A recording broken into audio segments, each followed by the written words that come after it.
Hello and good day. It's winter, it's a Monday morning, and I'm standing at a T-junction in the middle of the Danish countryside. And let's face it, you all know why I'm here.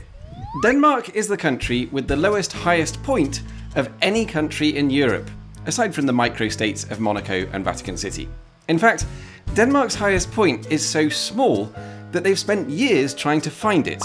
Originally, everyone agreed it was here, but then they realised, oh no, actually it's here, before someone said, no you idiots, it's there, and then there was a long argument about whether it was here or there, before they decided, no, actually it was here all along, until they checked it again in 2005, and discovered it was neither here nor there. But how can it be this difficult to find your highest point? Or does the point actually change? Does it somehow move around the country? Well, let's climb it and find out. Welcome to the highest mountain in Denmark.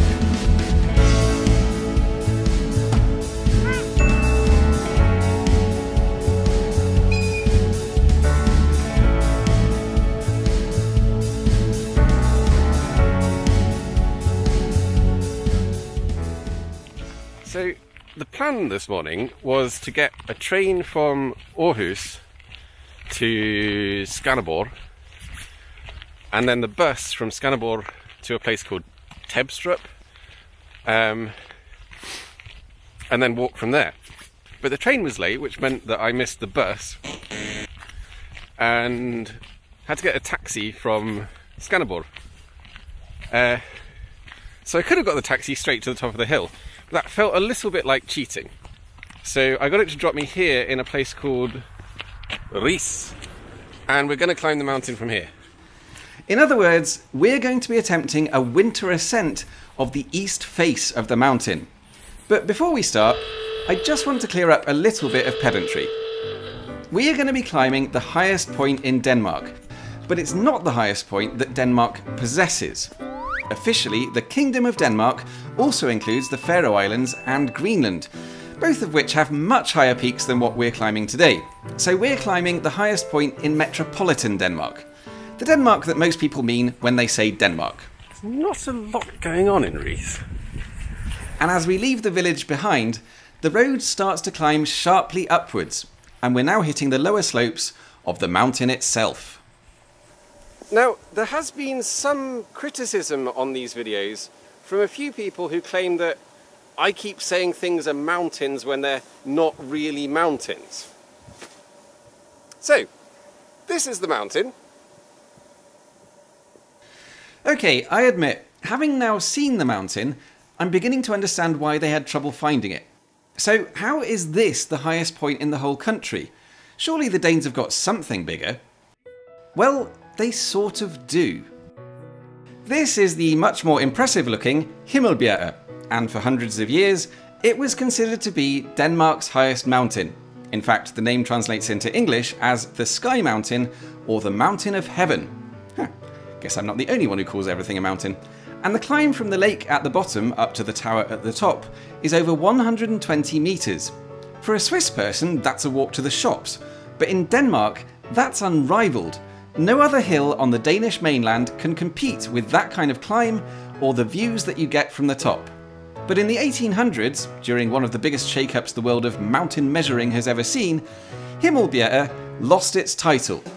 And who was to blame?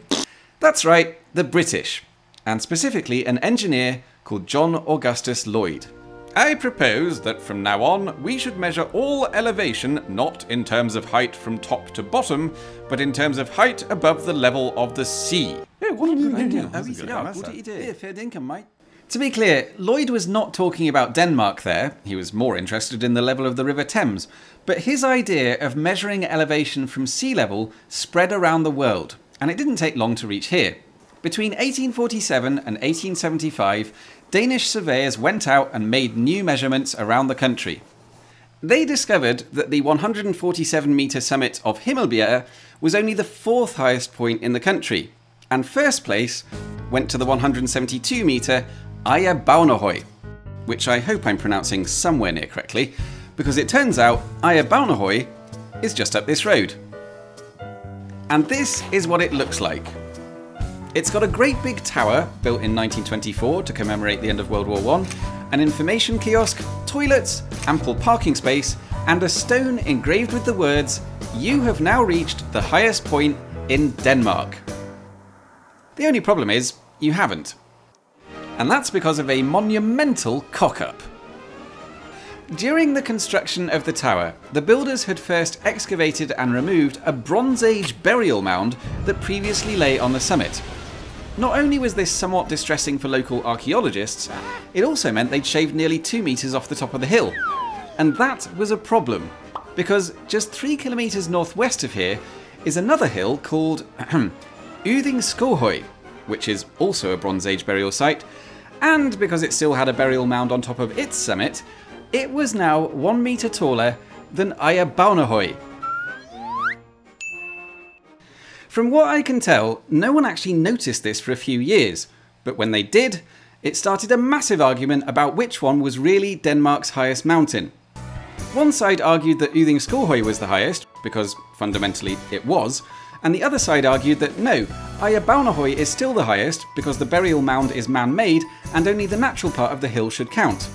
And it didn't end there.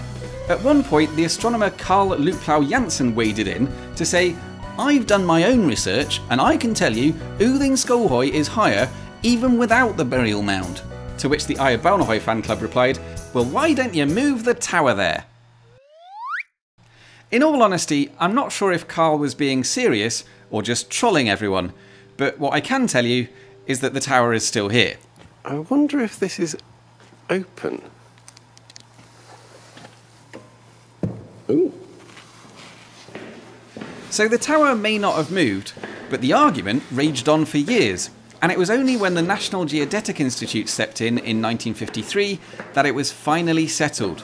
They ruled that only the highest natural point of each hill should count, and they were going to use their latest instruments to measure both summits and deliver a final verdict once and for all.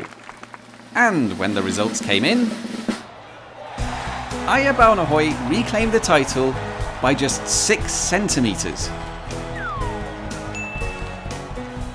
So this is officially Denmark's highest natural point. Or at least it was until 2005, when they realised that that farm over there is very slightly higher. So I guess I have to go over there now. And as we wander over to the farm, I think we may have uncovered the mystery of the moving mountain. Basically, there are 3 hills around here, which are all within a few centimetres of each other in terms of elevation, and it only takes a small inaccuracy in the calculations, or a careless construction crew, or even just a bit of erosion over the years, to change which one is the highest mountain in Denmark. But for now, it's this one. Here we go. Mullahøj. Or in English, Mill Hill. But this does kind of raise the question, is Mullahøj still the highest? Has anyone checked recently? By the time you're watching this video, it could have changed again. For all I know, the farmer might plough the field tomorrow and accidentally give Denmark a new highest point.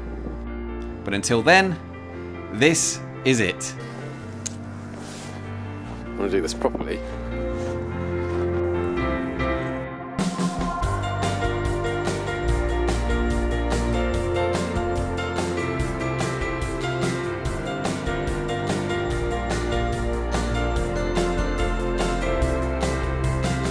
Oh, and by the way, when they made those new measurements in 2005, they also downgraded Ejerbaunerhøj, putting it in 3rd place behind Uding Skohøj. Yep, turns out that crank Carl Luplau Janssen was right the whole time. If you'd like to climb 2 of Denmark's 3 highest points, and the 3rd one isn't far away if you want to go for the hat trick, the easiest option is to drive straight here and park at Ejerbaunerhøj. Otherwise, it's a 40-minute hike uphill from the bus stop in Tebstrup, which is served by the number 170 from Skanderborg. And Skanderborg is only a 15-minute train ride from Denmark's second city, Aarhus. Also, it's worth mentioning the tower has a lift if you want to avoid those steps up to the top. And that's about it for today. Thank you for watching as always, and I'll see you soon.